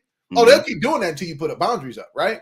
Sure. But what happens, that person that doesn't understand boundaries in non-romantic relationships doesn't understand boundaries in romantic relationships. And so now, because I've had this need and this desire to be needed and to be wanted, as I tell women at times, I say, you giving this man extra credit for stuff he's supposed to do. He's supposed to treat you right. Don't be calling your girls going crazy. Girl, let me tell you what he did. He opened the door for me. Girl, he paid for the meal. Come on now. What? Yes. That's extra credit. So now you've all elevated him to a space that he didn't deserve, because you have a gap that is so thirsty and such needs such nurturing that this feels like what you've always been looking for. Boy, come on. All right now. See, here we go. Here we go. My man Aaron Victor's in the building. Yo. Those that are watching right now, you are tuning in to the MALEROOM Network. This is Coffee and Conversation, which is our second show on the network. If you have not yet, please like, share, and subscribe to the channel. We have another show every Sunday that comes on at 5:30 p.m. right here on the MALEROOM Network. Hit the notification bell, and you will get notified when we go live and when we have other content as well. Yo, fire topics we talking about right now. My man Aaron Victor got his book, Built for This. Why This Time Is Different. You see it right behind me over there under the candlelights, as you see. You know what I'm saying? I got all this information in the ticker link tree. Go ahead, you will be able to get the book from there. There is an actual link to go ahead and purchase his book. It's a #1 bestseller. It's been a #1 bestseller since March in several different categories, and I think top 10 in about 10 categories. Correct? Yes. Okay. Yep. And Ask Aaron Victor is his IG every Wednesday and Friday, 7 a.m. Get over the hump, be fire. I'm there all the time. My day starts at 5 o'clock in the morning. After my workout, I get dressed, get ready for work, and I'm driving and I'm listening to Aaron Victor do his thing. All right. To me, he AJ Big Bro. That's what he saved in my phone. Okay. I know him as AJ, y'all. Aaron Victor is the brand. The brand. Black is the brand. Okay, that's another link at the bottom, man. Black is the brand. He got a Black is the brand t-shirt on right now. Shout out to Juneteenth. Yep. Yeah, Juneteenth. For sure. So, hey, man, we working, man. We almost done, but look, check this out. You touched on it a little bit about relationships. Yeah. Right? Yeah. Relationships. Now, okay. So, is it safe to say that most of what you do is geared towards like those that are, business influencers, things of that nature, right? Yeah. So I mean that is where business wise you need to niche down. Yeah. That's you niche down. Yes. You niche it to that. Okay. That is true. Yeah. Okay. Now, do you, good sir, do you partake at times relationship consultation or topics or questions. So watch this. So remember, I said if you sit down with me for the first 30 minutes Uh-huh. and you say, hey, I need to have a better relationship with my wife. I need to have a better relationship with my kids. Uh-huh. If that's one of your goals, then we're going to work on that. Okay. Because one of the tools and the things that I use actually give some deeper insight to you and how other people see you. So when we start talking about you as an individual and then how you're coming across to other folks, it's easier for us to start working on a relationship that you say is valuable as one of the goals over the next 6 to 12 months. So 100%. And so it's interesting about that is Brendan Bouchard in his book called The Millionaire Messenger says, he says, when you become an expert in your area, people begin to think that you're an expert in every area. And so, you know, just for me, like it is, again, I need to lead my team, have better profit, better performance, and productivity. Well, my team hates me. Yeah. Okay, let's go into you. Yeah, exactly. And let's figure out how they're perceiving you based on the information we have in front, and let's see if we can fix it out. So, 100% relationship. Absolutely. Okay, great. If those that are watching, if you do have a question for Aaron, go ahead and type in "Ask Aaron Victor" and then put your question next to that, so that way I can save it and then ask him those questions as we move forward in the interview, because he does have a question portion of the show on the Get Over the Hump. I do. And it'd be some fire questions, man. I done put a couple in there, but it'd be some fire questions from the chat. They be lit, man. That's real talk. So I'm asking you a question about the relationships in general between men and women, especially in today's society. It is something's going on that has been going on for quite some time. I would say the last few years, since maybe right before the pandemic, or not, if not, maybe a nice period of time before that, where there's been a decline on. And I was doing a research, a study. I came across that as a decline on men really asking women out on dates or even dating in general. A lot more hookup culture than it is courting and things of that nature. So, I have a question for you, man. As far as like here in the West, do you think that we have oversaturated the concept of dating over courting? We actually don't know what either one of those mean. If I'm just gonna put it out there, we actually don't know. And the reason I say it that way is because a couple of things have happened. My grandparents were married 50, maybe almost 60 years before my grandfather passed. But my grandfather, it's on the record, it's in our books, you know, so I ain't telling no family secret. Is that my grandfather was very physically abusive. But again, my grandmother with no education, having 5 kids, and a day at a time, especially Jim Crow's, civil rights, the way women were treated, she not leaving. But my grandmother literally raised my mom and my aunt, and she said, I'm going to raise you so you don't have to need a man. So that's my mom. That's the discipleship there. Now, my mother, who's been married twice, you know, once to my dad. Now she has that DNA in her and discipled my sister into the same space. Right? Disciple my sister straight into the same space. And without guardrails and understanding how to navigate that, my sister may not have just celebrated her 17th wedding anniversary. Right. But again, this marriage number 2 for her. You see what I'm saying? Yeah. You know, trying to figure it out and get it right. So I say all that to say you got one space in which women were not valued and not treated historically, that the mothers, out of good conscience for their daughters, out of good stewardship, never wanted their daughters to go through the imprisonment that they went through. So you don't need no man. I'm gonna make so that you don't need no man. Cool. All right. But the innate nature of a man is to feel needed. There you go.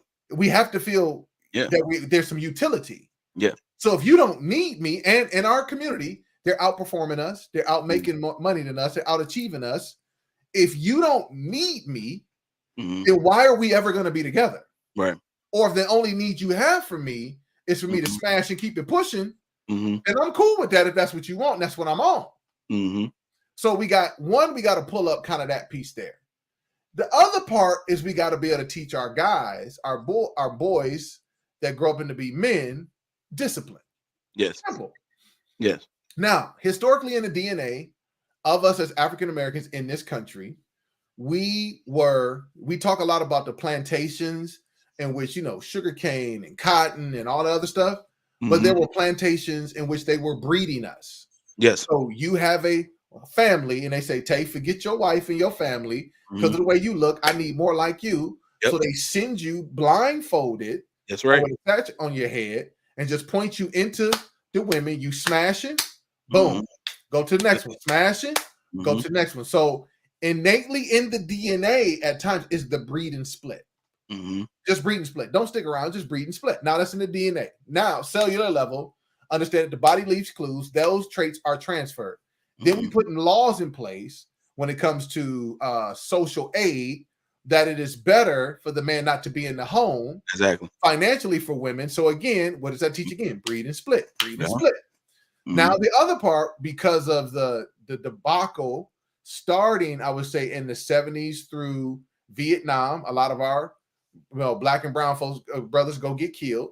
Then we go into the gang culture as a response out of the Black Power movement that we're dying in the streets, the crack epidemic. So now just pure numbers, and people are having less kids. Now just pure numbers. There's more women, less guys. Yeah. So you got all this cellular information that's going in, breed and split, breed and split, breed and split. Then it's going, it's 20-1. And here's the thing I always like to tell people. If me and Tay sitting here right now, yes, 20, he got 20, I got 20, right? 20-1. Now we gonna watch Charlie Cornball walk in the room. Yeah. He ain't got 20. No. He don't. Now, statistically, he has 20 that's assigned to him.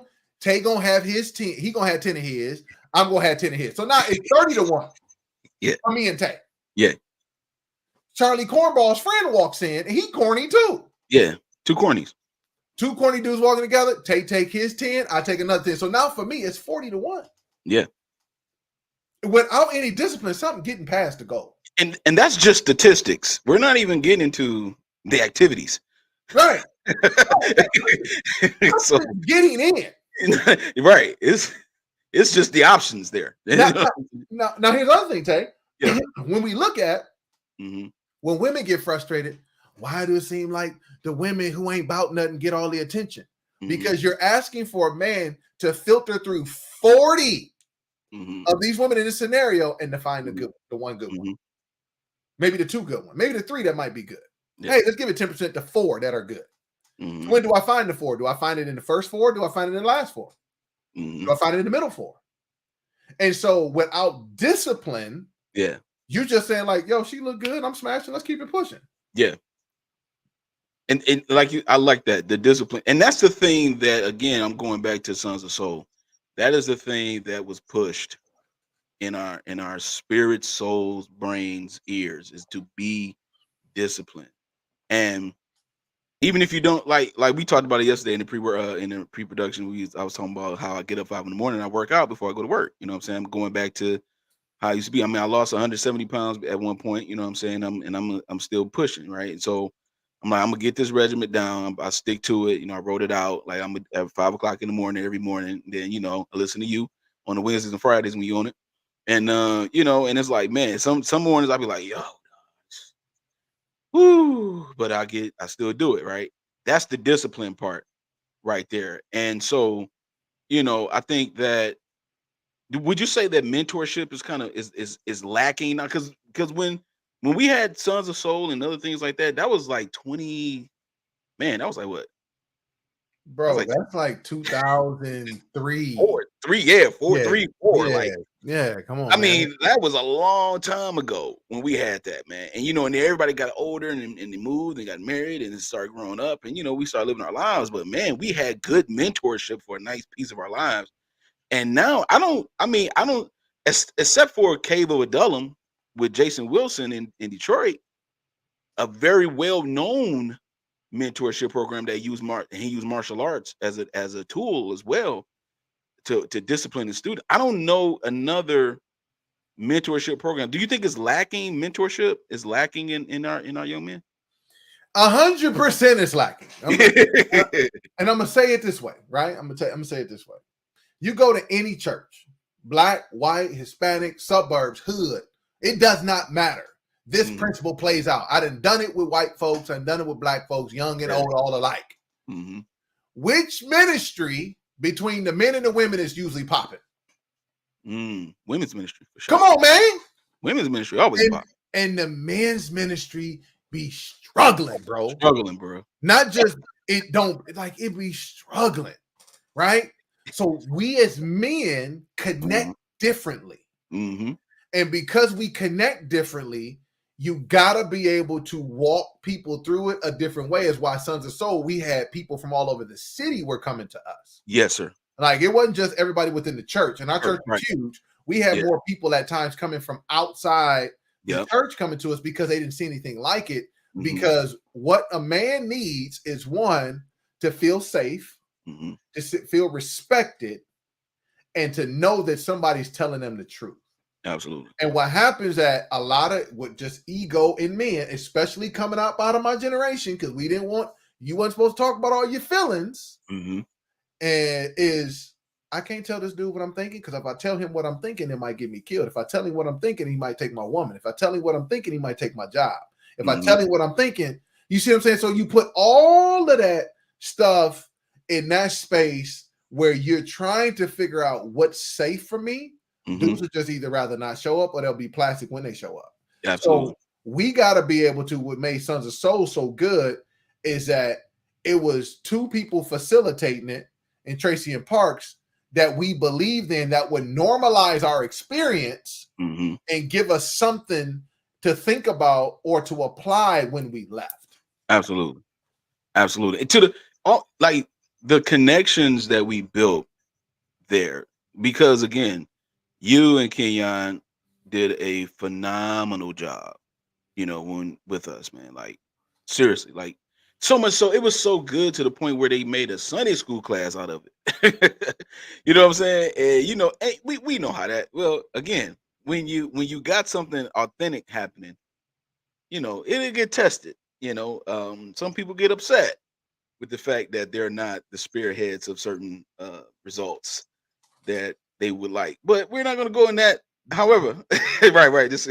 We're not going to deep dive into that just yet. But I like the fact that you did that, man. Like you're taking the initiative, your ability to kickstart, a lot of different things. Where does that motivation come from to do that for you? Man, so for me, I've had to learn boundaries with that, even for myself, is because what happens. Oh shoot, my seat. Get my seat right. Hold on, Dave. There we go. It's okay. Felt like I was sinking. I was like, something's not right. Yeah, 6'11". You can't do that at 6'11". Yeah, can't do that. Knees start hurting. Anyway, and it's funny when people watch this back, they'll be like, "Didn't this dude look like he was going down?" Yeah, I'm back. So what happens for me? The issue was always about, Aaron, you're the tallest, you're the oldest, go do it. You're the tallest, you're the oldest, go do it. And one of the things about me and Ken is that we've been friends since I was 9. He just turned 48. He just turned 47. I'll be 46. So we've been friends for almost 40 years. That's awesome. And because of that, he and I are having a very transparent conversation. He brought it to me. He said, "Yo, dog, we need to do this." I said, "Cool." Because at the time, remember, you got the Daughters of Destiny. Yeah, you had the. So they popping. They popping. Women's ministry. Women be popping, man. You know what I'm saying? They popping, Tay. Sure, they popping, right? Absolutely. And so, but Ken was like, "Yo, we need something for the fellas." And I said, and I remember God telling me so clear. He says, he's supposed to lead it, and you're supposed to support him. So that was a boundary for me not to just jump out there, because he was used to seeing me in other areas of my life mentioning, "Aaron, go jump out there." And God said, no. Ken is supposed to lead it. You're supposed to support him. And that's the other part that we sometimes have problems with men, is that some of us don't know how to follow because we are so used to leading. Yes. And so if I can't be the one to be the spirit, the tip of the spear, I won't do it. Right. Yeah. That following following is almost like a lost art, just like leadership is in a sense. 100%. You know. So, um, before we get out of here, man, again, everybody, thank you all so much for watching Coffee Conversation. This is the first This is the first episode of season 2. Listen, if you have not yet, please subscribe to the channel. Subscribe. We have many shows and clips and stuff like that we have going on. So please subscribe to the channel, and also like, share, and subscribe, and make sure that you hit the notification bell. And also, please follow Aaron Victor. Again, every Wednesday and Friday mornings, he has Get Over the Hump, and it's awesome. He comes with some stuff that's like, man, it'd be fire. Again, he's going to ask you every morning what kind of week you having.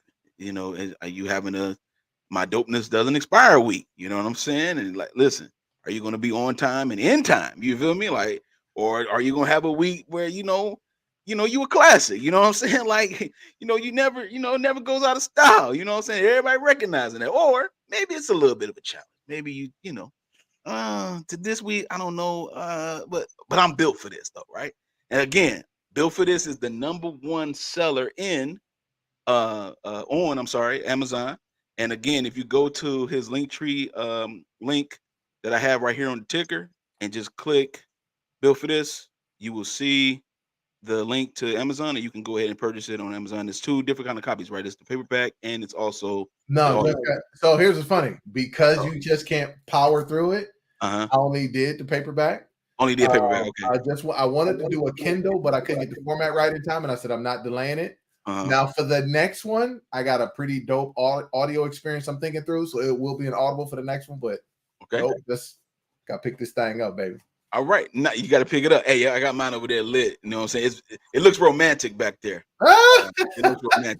The book and the candles is very romantically together on the bar stool. You understand what I'm saying? All right. Listen, I'm going to do this real quick. We're going to do this for the next 10, 15 minutes. We're going to do an Ask Aaron Victor portion of the show because, again, we're going to treat this like Get Over the Hump a little bit right now. He has a lot of times actually every show, he has a question portion of the show. So we're going to do that. So if you have a question for Aaron, please go ahead and put Ask Aaron Victor next to your question, and I'll go ahead and save it and get it popping. All right. We have a question already from my man Big Cal Games. Asking, it says here, I've heard that if your dreams don't scare you, they aren't big enough. Have you ever been afraid of your goal in any form? Yes, sir. Absolutely, 100,000%. And it's actually the truth.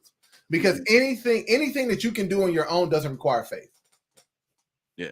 Anything that you can do on your own isn't pushing you to grow or develop because you can do it. You know what you know what your character is at this moment. Yeah. So I'll tell you, doing Get Over the Hump scared the heck out of me.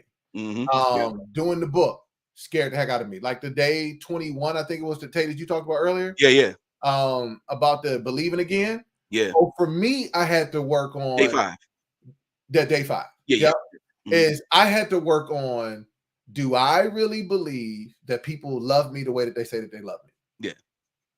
But the only way I was going to find that out is I had to put it out there. Yes, sir. I was not going to find that without putting the book out. I wasn't going to find that by not showing up on Get Over the Hump. I would like, there's certain things I was never going to find out, and it was only going to keep plaguing me in my head. And I said, I got to go find out. Yes, sir. Absolutely, man. Absolutely. Another question. Ask Aaron. Big Cal Games again. Y'all, he's showing out today, y'all. Yo, what would you say to those who establish boundaries in pencil on how to make them permanent in permanent ink? So basically, some people have temporary boundaries that you can erase, but how do you make those boundaries permanent? So I think there's two different levels of temporary boundaries. You got one temporary boundary that's meant for a season. Then you got another temporary boundary that nobody believes. All right. Yeah. Now, at times they can look the same, but they can look the same. But here's what happens: without communication and consistency of your boundary, that is a pencil line boundary nobody believes. They care less, because those who are used to the life without the boundaries are going to find ways around the boundaries. It's like water trying to get into your house. Yeah. Water, when it comes through your roof, it never comes from the spot you see it. It found a different way in. Yeah. And so that's what people are that's used to being able to take and to pull from you. And you say, now I got boundaries. They say in the back of their mind, we'll just wait. Yeah. He just came out that conference, it was a good church service. Yeah. He got that new job. Now you just give it a second. He's gonna be back. Yeah. Right. Yeah. That's the temporary boundary that actually nobody believes because you're not consistent in your communication. The seasonal one, which I think is a pencil or erasable ink, so to speak, is that, hey, in this season while I'm getting my degree, I can't hang out with y'all. Right. In this season while I'm getting up at 5 a.m., hey, to work out, I can't hang out with y'all late at night because I got to get up in the morning. In this season while I'm working on my book or doing this and the other, I can't do certain things, but it's for a season. Now, you still have to be consistent in your communication of that until that season is over, because people are still going to try to work it. But that one is a short-term temporary, which will actually give you permanent benefits, because two things you'll find out. I believe me and they believe me. Therefore, we all start having a healthy relationship. Absolutely. The one in which you just got written in pencil that you're not consistent on and they don't believe, you're going to be frustrated. And then you'll start lashing out. And really, it's your fault. Now, now, how do you get those? Now, how do you get permanent boundaries established? I know, Sean, right? Good answer, man, for sure. Profound. So you get permanent boundaries established by being consistent in communicating. Now, the other part that happens in the boundaries, and I'll talk to the book club about this, is that you got to understand what's your value. Now, what you value and then what's your value. Those are two different things, but at the same time, what's the value? That's first. Yes. Once we understand what the value is, now we then take the opportunity to communicate, because part of what happens is that if we come out of this space, and I love this woman say, I just saw the Lord, I sought the Lord, and Lord told me you wasn't good and everything else, and I'm just going to be different, right? Now, they saying this all in their head, but they don't say nothing to the dude. Yeah. So when dude think it's still the same thing, like, yo, what up, shawty? Let me get at you. She like, I mean, why we got to do that? Right? So now she giving different reasons on why not to, as opposed to, no, I value myself different. I'm committing myself this time to the Lord, and I'm going to communicate this to you so you're not physically or emotionally frustrated. Without clear communication, there's frustration, and frustration is always failed expectations. Right? Now, after we get communication to try to help prevent the frustration, the next thing we move into is consistency. Yeah. With the consistency creates the boundary to make it permanent. Absolutely. I 100% agree, man. 100% agree. Yes, sir. Put a explosion on that real quick. Boy, done blew it up. You know what I'm saying? Yo, this is still Ask Aaron Victor. If you have a question real quick, go ahead and put it in the chat. While he is here, I'm gonna give a few more minutes. We picking his brain a little bit, man. But while we're waiting on another question, man, this is going to be the last thing I would like for you to do, man, because I know you, I know you personally, and I know that you come from a place of love. You come from a place of love, man, and it's all around you. It oozes out of your pores, if you will. And so I would like for you, briefly, man, if you can, just share with the people your description of love, what it means to you, and how that is attached to what you do in your ministry and also in your business. Yeah, man. So I think the foundational understanding what love is I think you have to go into understanding that love is hard. Love is going to be hard. If notice I said it's hard, it's not impossible. Love is hard because you're taking two flawed human beings and asking for them to express in a purity space that they're never coming out pure. Meaning, I didn't come out of my mother's womb and get to you at 20 something and we meet and I don't have any traumas, don't have any soiling, don't have anything that's been misdone to me, but you want me to be pure in how I express that. So again, it's hard, but it's not impossible. So when I really look at, if we want to go with a true definition, I think it's two definitions I try to live by, and I'm gonna abbreviate both of these. Is when you go to 1 Corinthians 13, love is patient, love is kind. I love one of the parts where it says love doesn't insist on its own way. Love keeps no record of wrong, right? Like that's hard to do. Yeah. especially coming from the 313, where it's like, yo, dog, I'm gonna get you before you get me. Yeah. I hear you. And Yes, sir. after the 67 riots, you Mhm. know, and also being disciple underneath the tutelage and leadership of Coleman A. Young, Yeah. all of us that grew up in that environment, we all got petty in us. Mhm. We all got petty. If you grew up in Detroit after the riots and you were underneath Coleman A. Young for any period of time, you got petty in you. We just gotta be honest. We got That's petty. actually facts, though, man. I ain't gonna lie. Got That's petty. not even a lie, man. Man, right? We just gotta be honest. So you're navigating through all of this subconscious programming and say, I'm Mhm. gonna love somebody. I'm not gonna keep no record wrong. No, Mhm. I know exactly what you did on every day, and I'm just waiting for you to say something because I got Mhm. something. Because I'm gonna have time that day.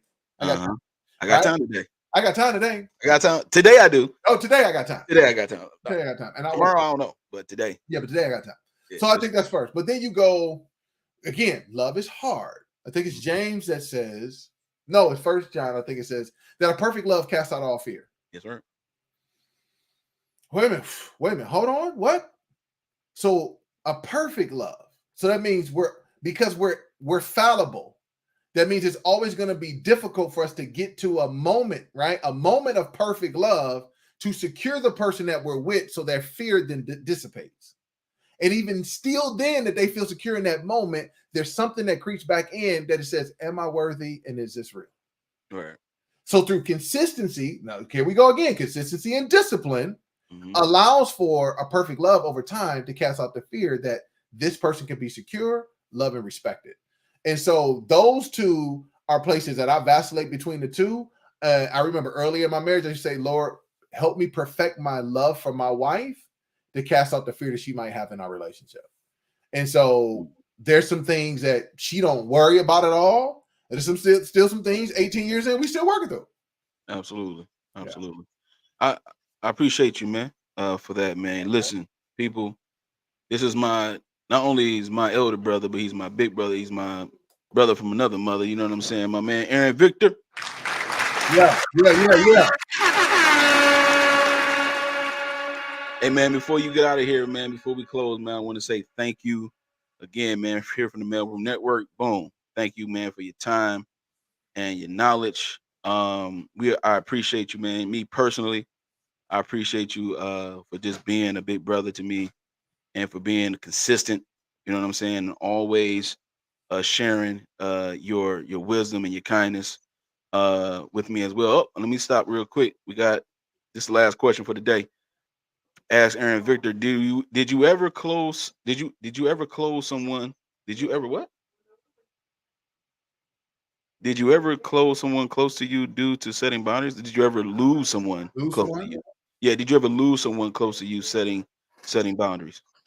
I think the definition of lose, I think I would go, but did the relationship just adjust because I had to set boundaries? 100%. And I'll just go from like a purity perspective, right?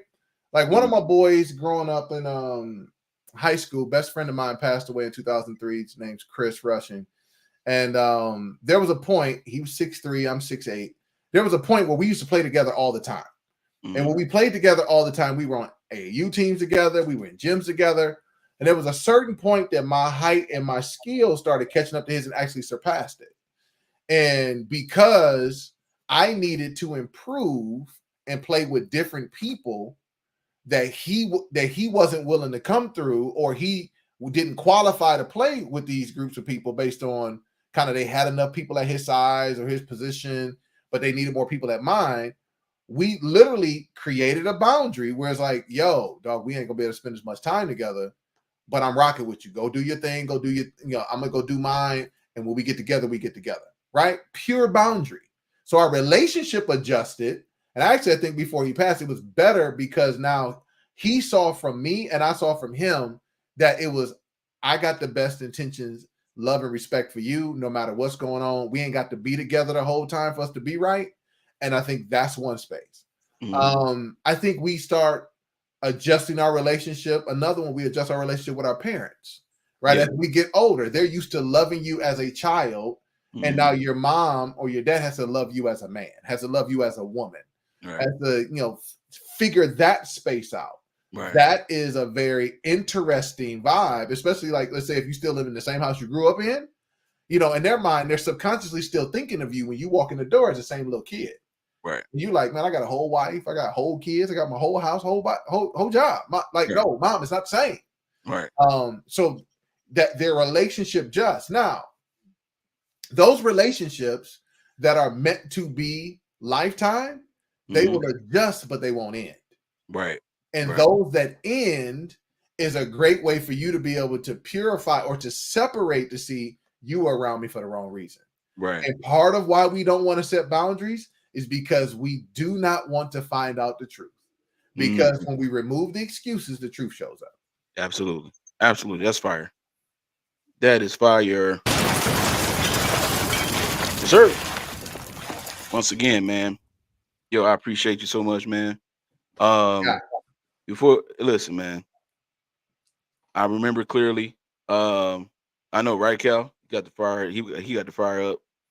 Like, man, it was, dude, awesome, man. For sure. Everybody got the fire. Put the fire in the chat, y'all. Put the fire in the chat. The man be blazing. Ladders and fires. He like ladders too, by the way. Next up, baby. Next up. I know I got you, bro. Hey, man. Jedi. For sure, man. Look, man, I never forget the time when I was going through my homeless stage, man, and I was sitting in that McDonald's trying to figure out where I was gonna go. I was like, man, where I'm gonna drive to. I ain't even have no gas to get to where I need to get in the first place anyway, man. I remember on the phone with you, just talking with you. I didn't even tell you nothing about it yet. And you just was like, you just right on the phone, just sent me something, man. And it was like, bro, like, what's this, man? He's like, man, you need to take, you just, like, just love, man. And just looking out and allowing me and helping me also to still keep a portion of dignity despite the struggle that I was going through, man. You've always been a great friend, a true big brother, man, a true homie, confidant, somebody I can talk to and just share, hey, just say, hey, this is how I feel, think, or whatever. And you know me very well. You know my pettiness, you know my sense of humor, you know my sarcasm, and you know all that stuff, dog. But man, I appreciate you, man. Everybody shout out my boy Aaron Victor real quick, man. Appreciate you, man. Yo, man, I appreciate you having me on. Great company. You know, you started to join off with our guy Park Stewart, the living legend. A living legend, for me to come through, behind the footprints of our guy. Yes. Man, absolutely 100% honored. We just had to find a date. It was a done deal for me. Absolutely, man. Hey, this is in the books, man. So forever, this right here will always play out. This man came on the MALEROOM Network. He dropped a lot of knowledge, man. I thank you and I love you so much, man. I appreciate you, man. Man, I appreciate y'all. Listen, here's what I'll tell you. Tay said it, and I'm just gonna say it again. If you're on IG, go follow Ask Aaron Victor. Turn on your notifications every Wednesday, Friday morning, 7 a.m. Get over the hump. You do not want to miss it. The other thing that I'm saying, like, we just released a limited edition shirt for Black is a Brand for Juneteenth.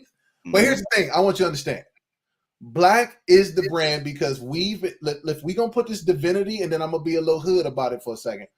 Understand this. If we are made in the likeness and image of God, that means our black is beautiful and our black is divine. So regardless of what this country has told us, it's beautiful and it's divine. So we have developed a culture. Hip hop is 50 years old this year. The trend has always been black. These white women decide that they want to keep putting these fillers in their cheeks, their lips, and their behinds to get what our black women got. Exactly. So Black is the brand. It's a statement, not a question. I'm just gonna ask you to go to Black is the Brand and go make your statement today. Come holler at your boy. Holler at him. Black is the Brand. Look, the link is in the ticker. Y'all see it. Y'all know what it is. Go ahead and follow him on all his platforms. Also, if you want to do a one-on-one consultation with him as well, go to the link tree. You can also get on level3.com with lvl.3.com. That's right here on the ticker, man. He has one-on-one consultation as well, and you can schedule yourself on the site, and you can get time with him and do some one-on-one. And again, he's going to elevate you. The man is gifted at what he does, yo.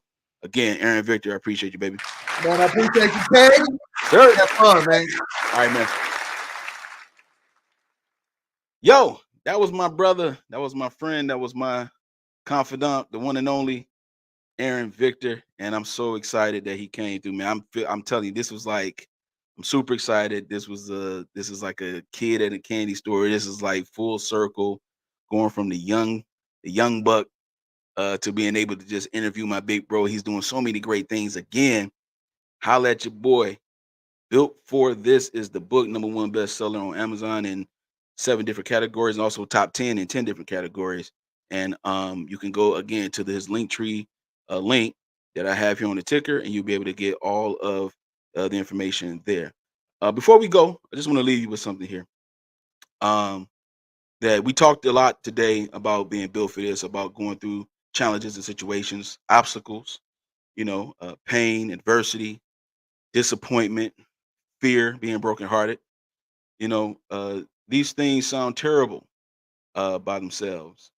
But when you mix them all together with love, courage, strength, faith, tenacity, the outcome can be amazing.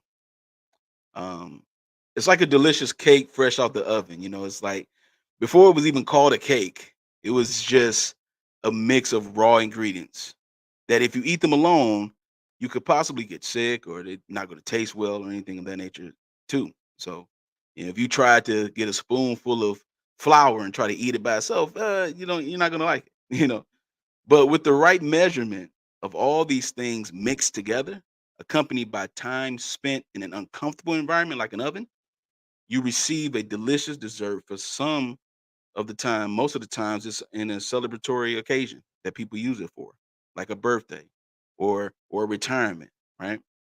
So do not be fooled by your obstacles. Do not be trodden by pain. Do not allow fear to hinder you from believing again. Instead, think on things that are pure, just, of good report. Just think solely on these things. Think about the time you did not see your way out of a situation, but you're still here.